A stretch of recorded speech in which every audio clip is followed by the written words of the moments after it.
Good afternoon, everyone, and welcome back to another episode of Speaking Legally, where the legal meets the cultural. My name is Dr. Stacey N.C. Grant, and I'm joined by attorneys Royce Russell, Esquire, Edward Pichardo, Esquire, and we appreciate you not only tuning in, but some of you have been so gracious in sharing this broadcast out with individuals that you know could benefit from the information that we share, as well as giving your comments and information that you want to know about in future shows. So before we kick off today's show, even though he doesn't want the fanfare, somebody has a birthday today. So his name is Henry birthday. Bullock. Henry Bullock. Let me just tell you a story. Let me party, right? See, now, let me tell you about Henry Bullock. Henry Bullock, you know, today's his birthday. We have the same birthday. Yeah, okay. He's an attorney. He's an attorney just like me. He just had the sad misfortune of pledging Phi Beta Sigma. See, he was all good until he made that move. My friend, happy birthday, Fred. Henry, we want to say happy birthday to Henry because he's good people. You know, he stands for positive things in the community. So happy birthday to Henry. Right? And thank you, Raymond, for giving Henry a birthday shout out. But thank you for the shout out to Royce as well, because it is his birthday. And we want to wish him continued blessings on the birthday. I was going to go a little ham on how we celebrate birthdays here because I celebrate mine. So trust and believe. If my birthday falls on a Wednesday, Speaking Legally is going down. We're talking about the birthday. But happy birthday, my brother. Thank you. Yeah, happy birthday, Royce. I'm thinking about putting together a declaration and a request that the legislature recognize this day as the Royce Russell Day. No, I just need St. Mary's Park to be renamed. Just call it. There you go. Now you give it. Now you focus in the conversation. I'm focusing. You know what I mean? Because the little birdie Kyrie Irving was like in my ear, like, "Hey, look, we need a park named after him and his dad. Dedrick Irving and Kyrie Irving, and you get a Rod Strickland Park and a Nate Archibald Park, and then you got the Royce Russell Park. It'd be a small little park that you could dunk in, a little baby park, but it'd be good. Good. Okay. Yeah, so we can bring it back to when you used to play on the courts, and now you're in the courts. Yeah, well, I had to say, you know what? Shout out to Tony Hargraves. I had to send him out the Daily News article when we played in the Pro-Am tournament. He had 36 points, but we had a little highlight there of Royce Russell with 24 points. I just want to put that in there. Just gotta pat yourself on the other back every now and then. But let's get busy. Let's get busy with the topics at hand. Hey, Sonia. Hey, Mark. Hey, Raymond. Thank you all for joining in and allowing us to start off the show with the birthday guy and celebrating his recollection of history. We know how many points you had on the board, so we're going to move into the show today. A lot going on. A lot to discuss. So, Ed, I know you're chomping at the bit. A couple of things that you were able to look into that you want to bring to the show today. Well, I just want to say hello to the audience. Hola, buena tarde. My name is Ed Pichardo, a solo practitioner, here with my partner, Royce Russell. Last week was, just an eventful week in terms of elections and the exercise of the franchise. Remember, our ancestors died and fought for the right to vote. And, the people came out and there were a lot of interesting events. We had a very interesting race that was going on in the South Bronx. Oh, a few years ago, Jose Serrano, who was in Congress for, I would imagine, over 20 years, decided that he wasn't going to run for re-election. So that brought out a host of individuals who decided to run for that seat. Richie Torres, councilman, ran for the seat. Ruben Diaz Sr. runs for the seat. James Blake runs for the seat, amongst 3 or 4 other candidates as well. And I don't mean to interrupt. You mean Michael Blake? Michael Blake. I am so sorry. Michael Blake. I don't want to get caught out there somewhere, Yeah, absolutely. Yeah, I don't want them to step to me and be like, "Yo, what's up, Ed? I thought we were boys." We are. It's a slight mistake. Right. So anyway, one of the particular issues in this seat was people. Ruben Diaz Sr. is a very conservative. He's a reverend. He has very conservative views. At one point, I believe he invited Ted Cruz to the district. Yeah, he was talking about inviting Donald Trump. He wasn't showing up for any debates, and people were afraid that the community that he caters to were actually going to come out in droves and pull him into office because of these many candidates and the voting blocks being divided up against the many candidates. But guess what? Richie Torres pulls it out. You know, it looks like he's going to win that race. The reason why I say it looks like, because there are a bunch of absentee ballots that were filed by voters who, you know, quite frankly, afraid of, you know, catching COVID-19, exercise their right to put in absentee ballots, and all of those haven't been counted yet. But for the live count and for the count that hasn't taken place of those ballots, it looks like Richie Torres is going to win. He's pretty much been declared the winner. Blake came in second, and Ruben Diaz Jr. after that. So, you know, that was kind of refreshing for progressives. And remember, Ruben Diaz Sr., his son, is the Bronx Borough president. So keep that in mind. So sometimes some people were thinking, oh, maybe some progressives will vote, not knowing, you know, the background, and thinking, oh, you know, I'm voting for the progressive borough president, but instead I'm voting for the conservative father. So we had that. We had another race, Jamel Bowman, in a part of the Bronx. He beat long-term Congressman Eliot Engel. Now, this guy has been in office since 1989, but he made a huge mistake. He showed up at a rally. Oh, my goodness. Hey, Ed, you mean huge? That was gigantic. That was the size of the Grand Canyon. I mean, look, before you go into it, I just want to put it in perspective.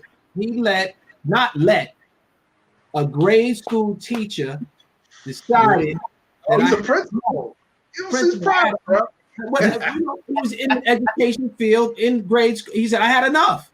You know, I'm in these classrooms, I'm doing this administrative work, and I see what's going on out here, and I can't take it anymore, because, you know, a lot of people would be fearful of taking on someone that's been in office that long, because, you know, and folks should know that when the party speaks, people listen. So if the party goes in one direction, folks usually go in that direction.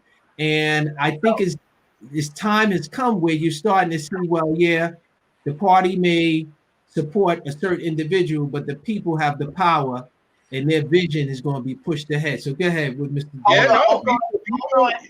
Hold on, Ed. I pulled up the numbers so everybody can see exactly what we're talking about. Visually, it has a different effect on you. Hearing it is one thing, but do we look at these numbers? I mean, you're talking about almost a landslide. Well, we won't call it a landslide, but this is significant. Yeah, I think we got like 61%. Is that correct? Yeah, we're close to that.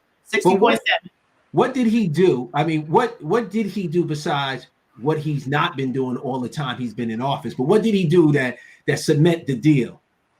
Well, apparently he was at a rally for George Floyd, and at some point, I guess because of the number of speakers, Ruben Diaz Jr.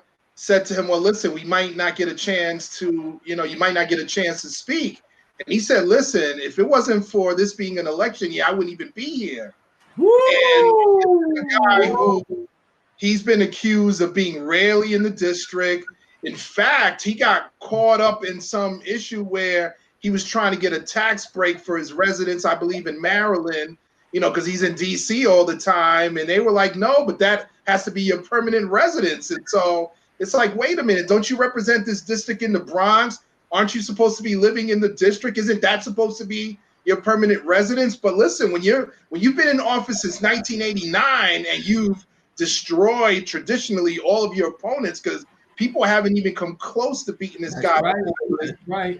He thought, listen, I could do whatever I want, and it's just gonna have to go down that way. And sure enough, this time around, people were like, hell no, and they bounced him out of office. You forgot the last part. You forgot the last part. Hell no, he must go. Hell no, he must go. So much props, my brother. And then you got another gentleman named Mondaire Jones. Mondaire.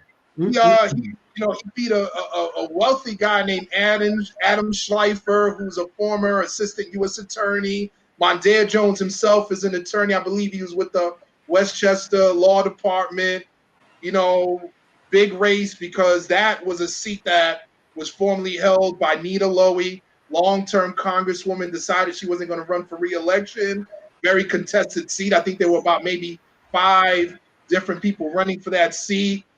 He and Richie Torres are going to be the first openly gay Black members of Congress. So, much props there. That brother did his thing.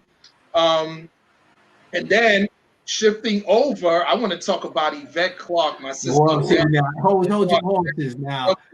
Hold your horses now, because outside of Yvette Clarke, right? I think what we're seeing, right, and help me if I'm wrong, we're seeing what we haven't seen in a long time. Not only people of color of the African diaspora, Latino diaspora taking command, but in some small way, we're starting to see the succession plan kind of work, right? We're out with the old, in with the new, whether it's by design or whether it's by default. Young blood is starting to come in. And I think when we talk about the cultural and we talk about what we're doing here and how we want to present ourselves is that as a culture, we need to have a succession plan. That's our biggest downfall. We can go back as far as David Dinkins, and that ain't been so far back. You have people in power in places, and they don't want to empower other folks in the place. We can look at Charles Rangel in his seat. You don't want to empower. So therefore, what happens is somebody that you don't want takes the power. Right. And it's far time that we start to look at this a little differently. If I was to become, I'm sorry, Dr. Grant, what you going to say? I didn't mean to cut you out. I said it's a new day. We have to look at a new day. There's no longer becoming, let's just say, district attorney in the Bronx or district attorney man, where I'm going to stay there for 14 years. No, you do a quick 8. Well, it may not be so quick, but you plan your work and you work your plan, and then you have the next person develop the plan even further. You don't try to make it, a house is your home type of where I'm going to be there for 50 and 60 years, because unless you're moving, unless you're always hiring new people of the community, fresh blood, new ideas, new perspectives, you will become stale. Well, what I will say is this. When it comes to legislative politics, you have an interesting dynamic.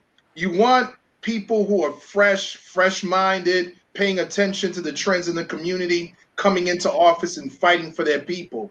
At the same time, the way legislatures work is they work by seniority. So you want somebody fresh, but once you have them in there and they're a proven fighter, you want them there for a while so they can build seniority and be able to become chairman or chairwoman of very important committees. And I understand that, but Elliot Engel, that's like so it's a catch-22. We want new faces. Hold on one minute, un momento. ¿Por qué? Yes, we do have to build up having seniority, which is important, so that you have some sort of power to move agendas. But I think where we're missing the ball, back to what Royce said about succession planning, is that we're not doing the best job with cultivating the next round of leadership. So there are other level of positions like district leader, like county committee, that you can allow people to grow in so that they can be ready for their turn when they run for office. But I find a trend going on where we have people holding the role. All right, this is where the legal meet the cultural. So can I keep it real? Listen, you're absolutely right. You have people holding on to their seats even after they are no longer have the energy or they're effective, and that may be due for health reasons, whatever it may be, and they hold on to these seats with what they call white knuckles, and they don't want to surrender until they're literally pushed out.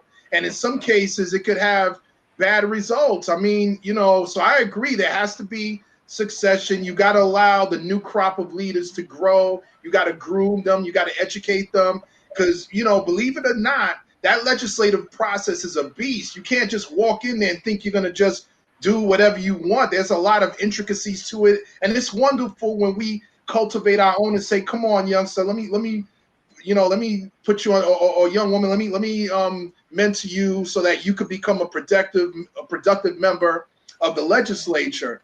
And you hope for those things. But the reason why I wanted to mention Yvette Clarke, because I want the cultural to meet the legal here. And you guys have heard of a woman named Shirley Chisholm, a historical figure. Yes. And so that seat that Yvette Clarke has, that seat is a central Brooklyn seat. Now, by numerics, Shirley Chisholm's seat was a 12th congressional district, but I believe in like 92 it was moved. But the location of the seat geographically is a seat that Clarke occupies, and she is the only Black woman that's part of that New York congressional delegation. So I felt that just on a symbolic level, it was important that she hold on to that seat. And last time she ran 2 years ago, she faced a tough race. She barely eked it out against a guy named Adam Bundenko. But you know what? This time around, Sister Clarke did her thing. She came in strong and was able to get her seat by 61.24% after all the electoral district reporting. I think 532 polling sites reported in, and I'm just really happy that she was able to hang in. And I know her personally. I know her to be a very humble, good person. So I hope that she continues to remain in that seat. Congressional representatives have to run every 2 years, so that's big. Then we got our guy Greg Meeks. He was at the rally on Saturday and spoke. Yes, sir. And you saw all the energy he had. He had able to keep his seat, so that was wonderful, And he had some wonderful words at the rally. I got to give him his props. He sounded strong. And then you got Nidia Velázquez. This is the Puerto Rican, the Puerto Rican queen of the New York delegation. She's a fighter. Probably in centuries ago, she would have been a Joan of Arc. She's a real warrior. Yes, she is. And I just want to go back because I have to shout out. That's my congressman, Congressman Meeks.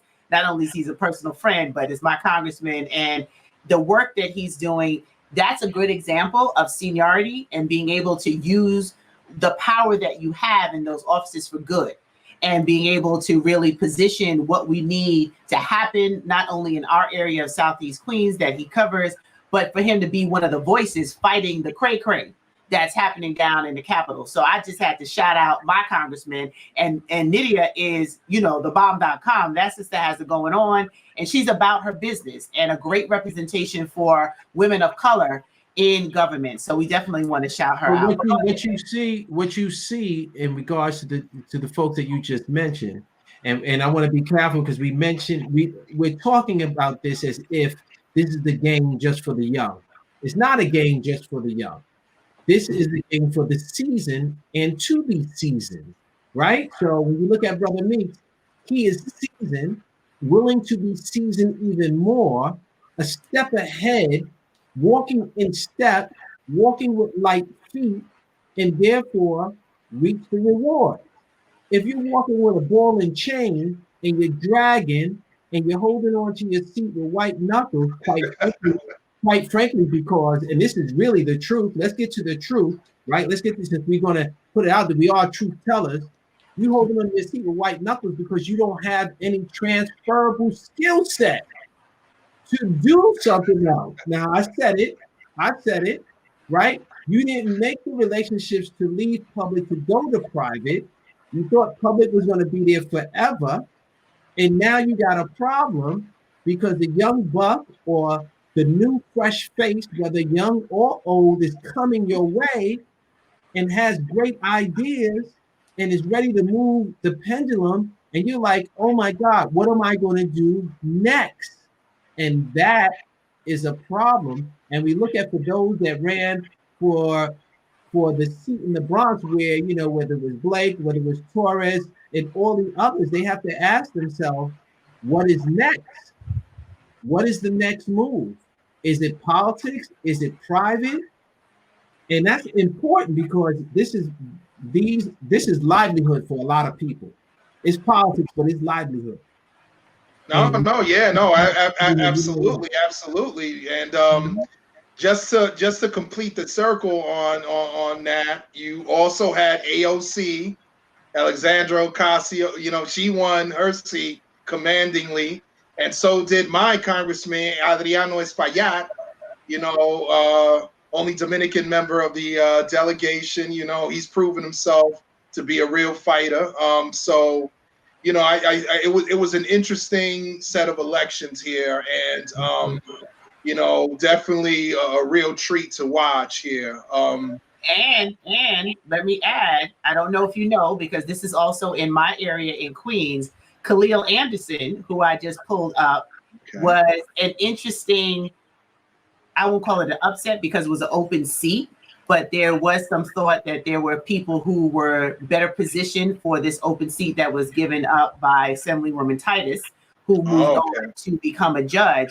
And Khalil is now the youngest member in the assembly. Nice. So, young brother, we want to give him a shout out. He was there as well to speak at the March Rally we had on the weekend. But that was interesting because there were 6 people in that race. And there were some folks who people thought were going to come out ahead. And Khalil eked out a victory with a sizable percentage, because that is speaking to what Royce mentioned earlier.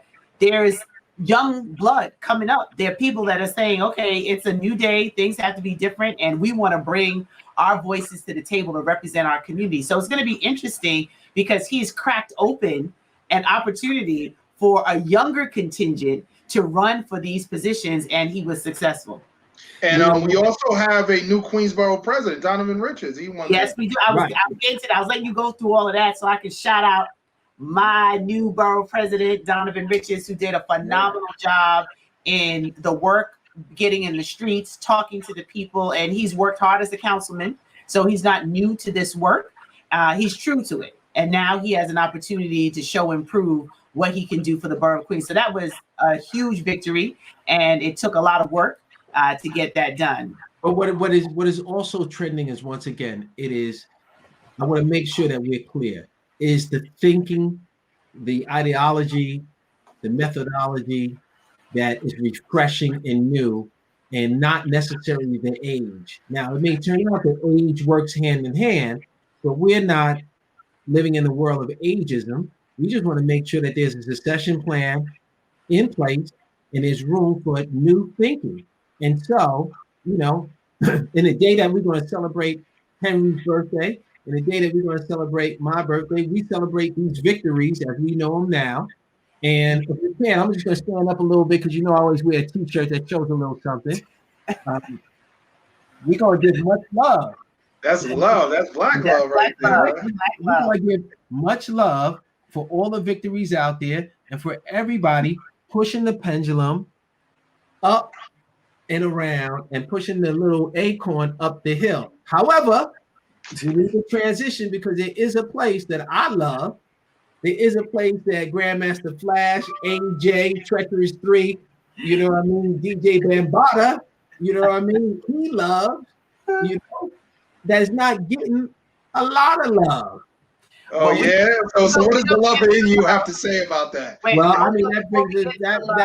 that brings we made the transition. You're gonna have to make a U-turn. That brings us right to the Boogie Down Bronx. Right U-turn.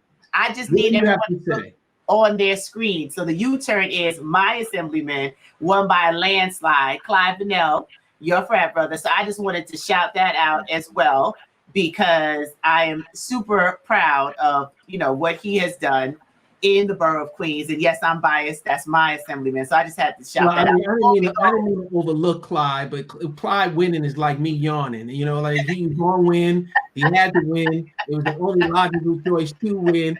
If Queens did anything different, then we need to strike that borough. So that's good. But Clyde, much love to you. I'll see you on the other side. But I can't understand, what is happening in the Bronx. I understand it. I don't like it. We need to do something about it as a community. It is crazy. We've had DAs sign letters and submitted to the Daily News saying that they want their leader, the DA, Darcel Clark, to lead and take a stand, or at least voice an opinion. in reference to excessive force. They want a way to be able to give that information to the powers to be. And we've heard silence. And then we have the detective union saying to the ADA, control your people. That's not a little like slavery, I mean, but control your people, get them under hand. And we've heard the detective union say, look, we're not going to work with them. And what have we heard in response? We've heard silence. Now, I think that's a little bit of a problem. I mean, that's an absolute problem, because as you being a former ADA in that office, I mean, the way it's supposed to work is the police investigate, they arrest, then they bring the case to the district attorney's office, and the district attorney, as the chief law enforcement officer of Bronx County, then decides what happens with the case, and will tell a detective, a sergeant, the police officer, hey, listen, I need this, I need that, I need these witnesses interviewed, I need these reports. That's the way it goes down. You don't have the police officer say, well, I'm not going to work with you. It's not about you and the DA. It's about the people that both of you represent. And where it gets scary is that, and I've said this all along, and I'll keep on saying it. Leaders lead, they don't react. And unfortunately, there's time for leadership. And what is happening, and this is where I give the Bronx kudos.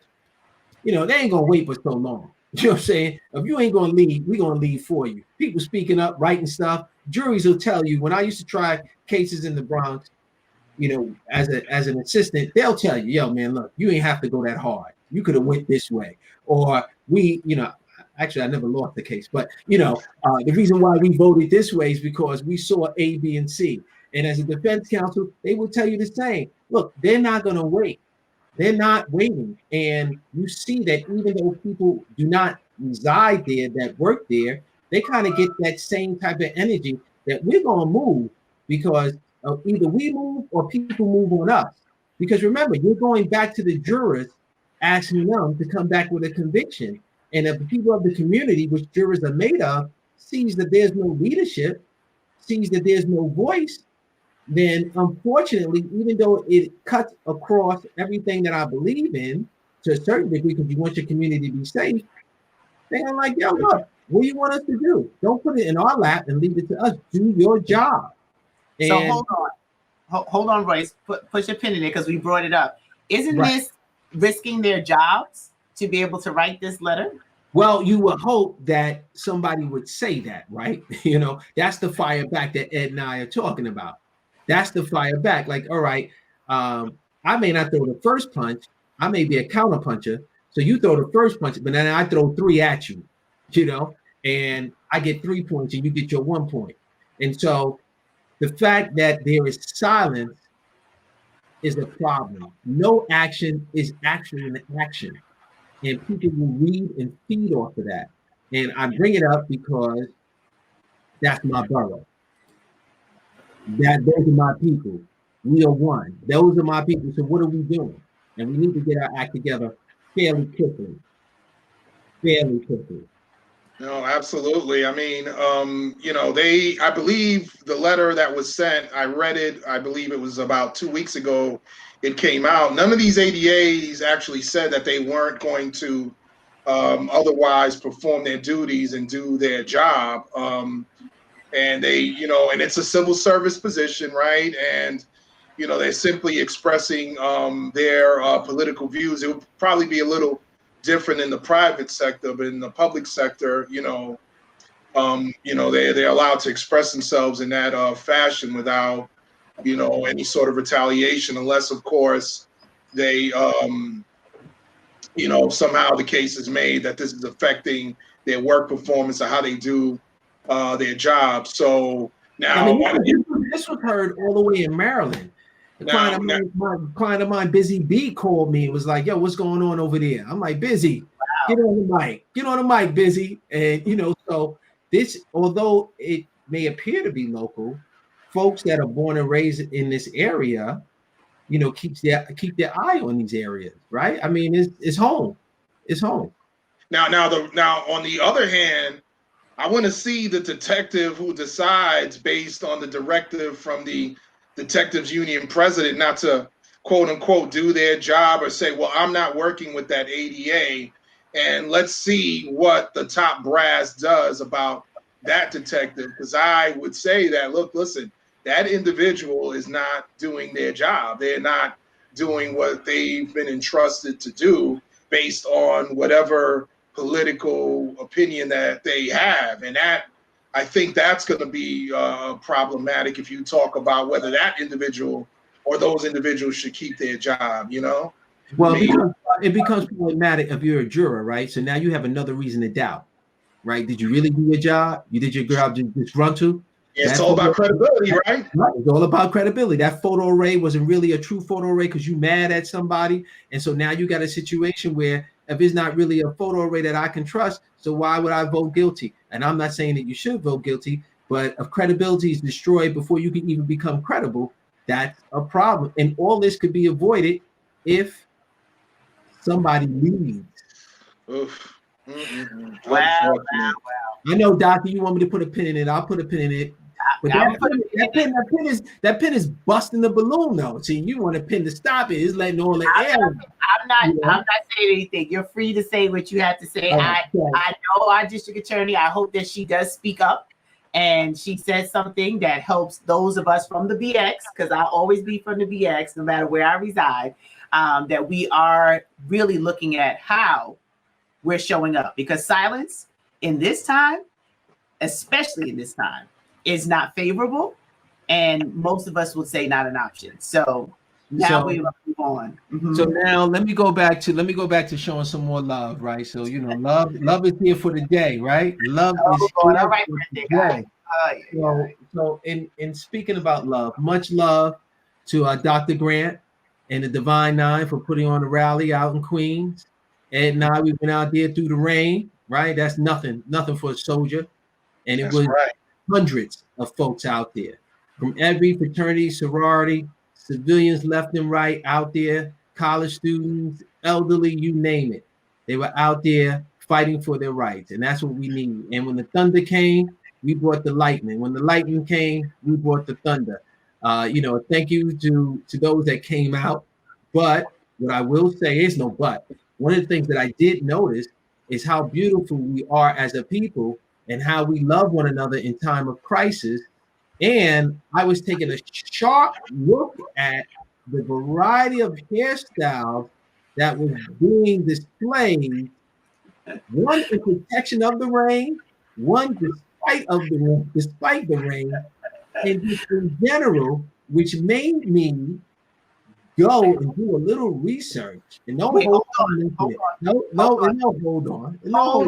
Before you get to that, hold on, birthday guy, hold on.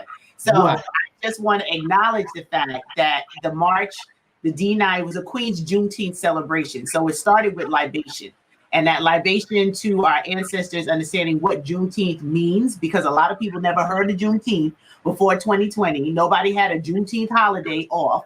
So it was an opportunity to bring some education, to honor our ancestors, and to bring D9 friends and family. So it was the D9, it was our churches, it was our businesses, it was family members, and a collaborative protest rally that happened in Southeast Queens. So I want to shout out my millennials, Natasha Williams, who is the founder of the New York City Black Women's Political Club, and all of the brilliant young people that I was able to work with. They're going to keep me young or age me faster. I don't know which one, but it was great working with them to see their passion and their drive to bring something like this to Queens. So I wanted to acknowledge that. And two, I wanted to thank you and Cardiac Arrest for being one of the sponsors for the event and coming to bring a word, and you and Ed being there to be a part of it and to support it. And the rain held up, it came down, it held up, it came down again. And I kept saying that rain was our ancestors who couldn't hold the tears back of joy that they see us still marching towards freedom, that their blood wasn't slaughtered in vain, and that the work that we have to do still continues. So I just need to say all of that before you go back to acknowledging what you saw. I'm just going to tell you that some of the ancestors was crying because they saw the variety of hairstyles out there. But that's for another time, another place. I don't know if they were crying because they were like enjoy, or they were crying because they were like, oh my God, what happened? You know what I mean? But either way, that was the catalyst for me to do a little homework. You know, just because you're thinking and I say it, don't make me the bad guy. You know what I mean? Look at your eyes, you know what I mean? You know? Don't draw anything. You know, I just did a little digging because we're making these moves in reference to fighting for ourselves and standing up for ourselves in the voting booth, and by way of just going in there and showing our power. So what did I find? Which I failed to realize, or I think I knew about it at the time, but then it fell off the radar, is the Crown Act. The Crown Act of 2019. So some people may say in our audience, what's the Crown Act? The Crown Act says that you cannot be discriminated against because of your style of hair. So that means curly's good, straight is good, natural is good, relaxed is good, braids are good, dreads are good, afro's good. And guess what? The bob and the weave is good. The bob and the weave. Oh, Lord. So all of this is good. So what's the bottom line? When you are at work and you decide after the interview that you want to change your hairstyle, because we all know at the interview you're going as conservative as possible, right? You know what I mean? Some people, you're not wearing the mohawk. So now when you get the job and you're there a couple of weeks and you decide that you don't want to bob and weave, and maybe you want to do something el natural, and the, you know, whether it's the Oppenheimer or whether it is, you know, the Charles Schwab or you know, or USB or whatever it may be, whatever financial institution or one of our prestigious law firms that are out there. I won't name any names, very conservative in nature. Or it might be a governmental agency. They cannot discriminate against you because of your hairstyle. Be free. Since we're talking about Juneteenth, be free. And people don't realize how important this is, because I have to say, you know, the sisters have, over the years, they've received a lot of stress and pressure over having to maintain a particular lifestyle in order to either just maintain the job or remain free from harassment. It's already tough enough to get the promotions, to get the raises, and they try to force this cultural model on you that's alien to you. I mean, because at the end of the day, you know, these are European aesthetics that are being imposed upon us, you know, from the hair to the dress to the manner of speaking and presentation, all of it. And it's unfair that people should have to conform to a particular cultural phenomenon and not be able to express themselves and still do the job. Because at the end of the day, it's supposed to be about performance and doing your job. You know, you should be free. And even as lawyers, I remember many years ago, one of my fellow public defenders was like, Ed, I'm going to get locks. And I was like, man, you sure you want to do that? You know, because, you know, some of these judges might not take too kindly to it, or the clients might think that they're not getting a certain level of representation because you don't represent that nice, clean cut guy, you know. But, you know, he forged ahead, and not too long after that, you know, I started seeing other practitioners with their locks, and I said, wow, you know, times are changing, you know.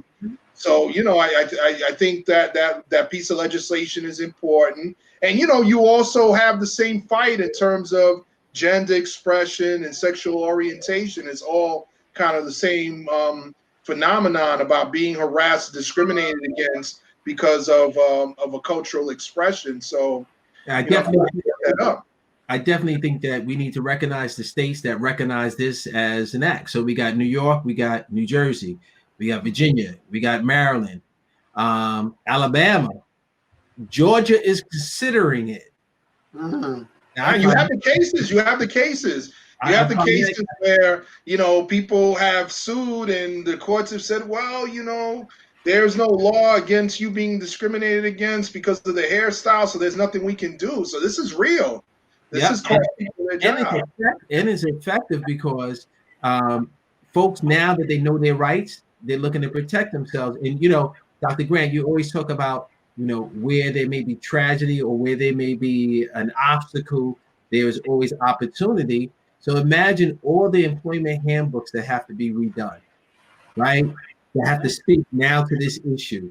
Maybe there's an opportunity for someone in a consulting firm to start to do a triage, the Granderson Group. I can think of a small consulting firm that goes in there and does, employment discrimination and goes in there and does a triage of what the vulnerabilities of a variety of corporations may be, can go in there and say, look, let me look at your employee handbook. It is out of date. It doesn't have the Crown Act. We need that to be there, So those are just some of the things that we just want to bring to the table because it's forgotten. And we're in a celebratory type of mood today. We want to make sure that you get this information and that you look to see which state you're in and whether or not it applies to you, because it can very well apply to you, or you might have been a victim of what we call hair discrimination. Well, there's so many levels to the Crown Act, which is a great start because women have the opportunity, Black women, women of color, have the opportunity to wear their hair if they want to put the weave in, if they want to wear it natural, they want to put locks in their hair. It's important to understand that and Ed said this earlier, what we as women have had to endure, particularly women of color in this country, to conform to what is quote unquote the standard for how we should be presented. So it is a moment for celebration. It's a moment for people to be free in how they present themselves and what that looks like, and they can't be discriminated against. That's your livelihood. To think that you could lose your job, and this was happening to people, they were being threatened or coerced to change their hairstyles in order to save their livelihood, the place where they work. Like, how inhumane is that? But it wasn't a law. So Ed just said it. This is where the legal meets the cultural. We knew it was wrong, but there was no recourse because people said, well, it's not in the handbook. This is not, That's right. What things that you could be discriminated against. So sorry you feel that way, but they have every right to fire you because you didn't come in looking a certain way. So all the states, before you make that point, I just want to let everybody know the work's not over. Crown Act is not in all 52 states, right? We need to get it in all states for them to acknowledge what's going on. But continue with your point. No, I mean, look, once again, I'm in a celebratory state of mind. And in that, I love that the culture is meeting the legal, but I want to make sure we get to the practical. I don't want you to come to work if you got you really should be rocking a bald head and you got the dreadlocks all the way to the back and the rest of the forehead. You got a Stephen A. but a Bob Marley combo. We don't need that. We don't need the Stephen A. Bob Marley combo. You should be fired for that. Either you're going to be Stephen A. or you're going to be Bob Marley. Or you're going can't have it both ways, Royce. He's doing his job. And look, I'm not speaking to the women. I'm speaking to the men. You can't have, a George Jefferson with dreadlocks. You gotta be one or the other. Why not? Come on, bro. I just want to have one knot. I just want to have one knot. Matter of fact, you guys are right. The Crown Act says that you can rock that. The blocks say you better not leave the block, but the Crown Act say, go ahead. Do what you do. But the block say whatever. But no, in all seriousness, we can even take that to dress code because practicing in federal court, a lot of people in federal court, they wear the blues and the blacks. I mean, the blues and the grays, the grays, and the blacks. And then here I come and some others come, and now we wearing, plaids.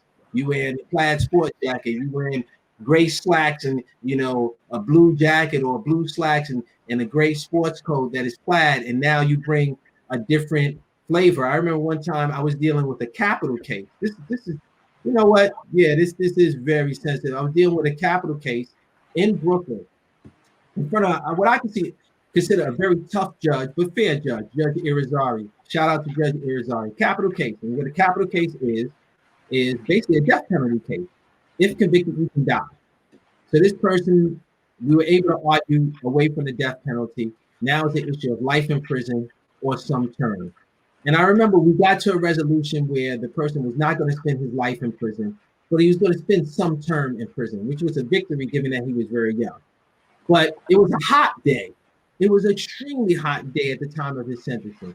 And I came in with a lavender sports coat and some seersucker's lavender and purple pinstripe pants with some bucks. And so the U.S. attorney on the right-hand side thought that they were going to make a comment that would either sail over my head or go in one ear and go out the other, but said something like, "Oh, Mr. Russell looks so splendid given the weather," or something, right? Just you're going to highlight it, right? Okay. Judge Irizarry says, "That is my favorite color. It is hot as hell outside.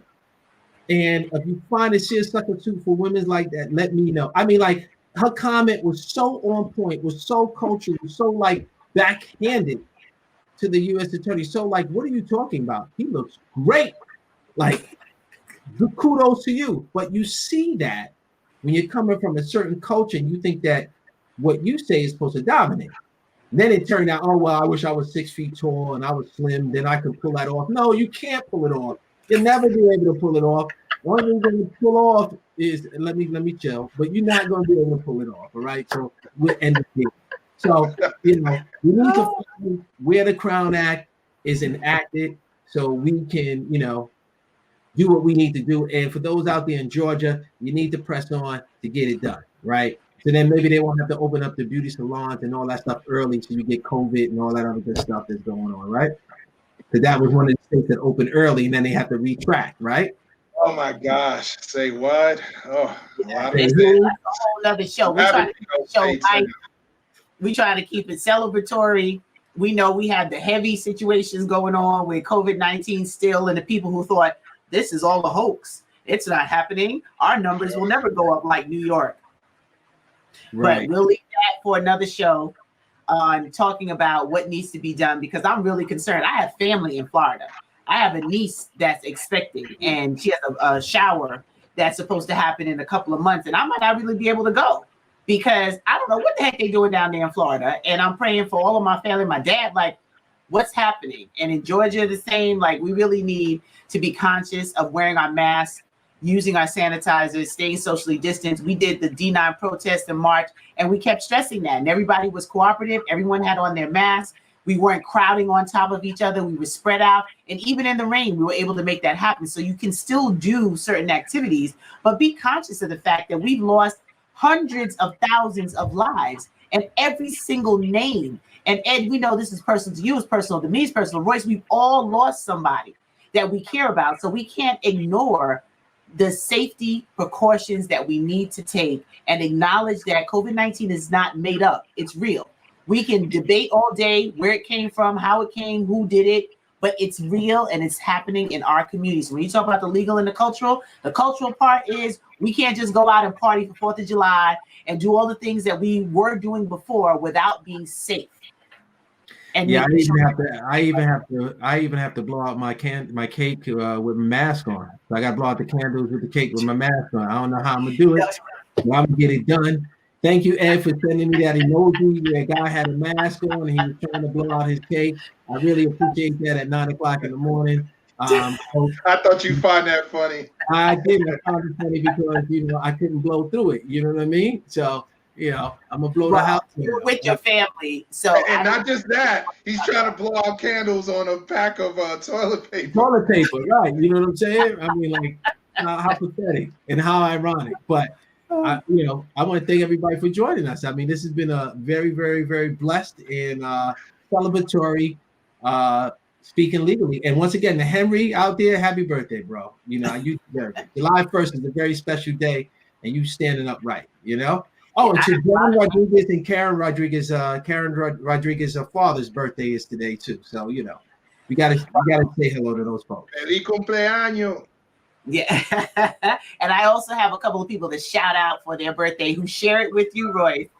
Jessica Douglas, She was a part of doing a lot of census work that we did today. One of my sorors, Kimberly Brackett, another one of my sorors down in Dallas, and Teresa Bryan, one of our Eagle Scout moms here in Queens. So July 1st is a busy day. It's the kickoff to a whole new month. We're past the halfway mark of 2020. So happy birthday to all the July babies. If you're like me, you celebrate your birthday all month long. This is the kickoff for you celebrating your birth month, and wishing you blessings, even though you might have to do the celebrations a little differently and you might have to separate from folks, but you can still have a good time. And thank God for the leadership in New York, New Jersey, and Connecticut for working together to help keep our numbers down, to help keep our folks safe. Whether you believe in their politics or not is a set aside to the fact that they took leadership roles in helping to bring the numbers down in the tri-state area, working as a team, using intelligence and making the hard calls that some people still don't want to make. So Sonia says, happy birthday. I want to shout out everybody that's viewing. Hey, Shawnee. Hey, Sonia. Hey, Rolanda. Hey, T. Leon. Hey, Tony Reese. Appreciate the shout out on the natural hair. Lorraine, thank you for stopping in, sharing your birthday wishes. And Andrew, thank you for your shout out. I don't know if you saw Andrew's shout out to you, Royce. He was saying happy birthday, big man. Oh, yeah, great. Raymond Chick, thank you so much for joining Speaking Legally. We're here every Wednesday, 4 p.m. Eastern Standard Time. So make sure you tell a friend, share it out. You can watch it live on R Square ESQ2 on Facebook. And we'll be sharing with you the links to the replays on YouTube. So we're excited about bringing you this information. Please connect with attorneys Royce Russell at RoyceRussellEsquire.com and the law office of Pichardo.com as well. And if you want to say your final words before we wrap up the show, gentlemen, this was a fun one. Happy birthday again, Mr. Russell. Yeah, you can leave the floor. Oh, yeah. I mean, listen, happy birthday to all. Thank you for listening. Hopefully the next show we can kind of talk about the New York City budget that just came out today and what they did about shaving the NYPD budget. We can talk about that next time. But other than that, please have a happy and safe July 4th. I think that's a good cue. So we should spend some time next time talking about what defunding really means and where the money should go. And those who have watched the show, maybe you have ideas and maybe you can join in by your suggestions. But everybody enjoy the 4th of July. Enjoy today. Enjoy tomorrow. Essentially, for me, the week is over. It starts now. So let everybody enjoy themselves, and we'll see each other next Wednesday. All right? Take care. Be well. All right. Be safe, everyone.